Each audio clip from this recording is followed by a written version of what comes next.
দুমকিতে ঝুঁকিপূর্ণ ভবনে চলছে শিক্ষার্থীদের পাঠদান কার্যক্রম। দুমকি পটুয়াখালী থেকে প্রতিনিধি মেহেদী হাসান শান্ত-এর পাঠানো তথ্য ও চিত্রে বিস্তারিত।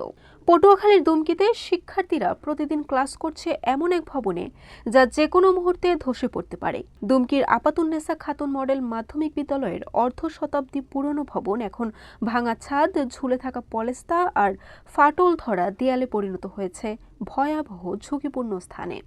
1966 সালে প্রতিষ্ঠিত এই বিদ্যালয়ের ভবনটি এখন ঝুঁকিপূর্ণ অবস্থায় রয়েছে।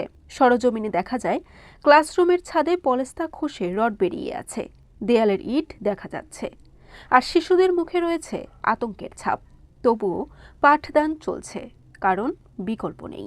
বিদ্যালয়ের 10ম শ্রেণীর শিক্ষার্থী স্মৃতি ও জান্নাতুল ফেরদৌস জানান, তাদের ক্লাসে আসতে ভয় লাগে, কারণ ছাদের পলেস্তা খসে যে কোনো সময় দুর্ঘটনা ঘটতে পারে। মামুন ও সরোয়ার নামে দুই অভিভাবক বলেন, আমরা সন্তানদের লেখাপড়ার জন্য বিদ্যালয়ে পাঠাই, কিন্তু ভবনের এই দুরবস্থা আমাদের উদ্বিগ্ন করে রাখে।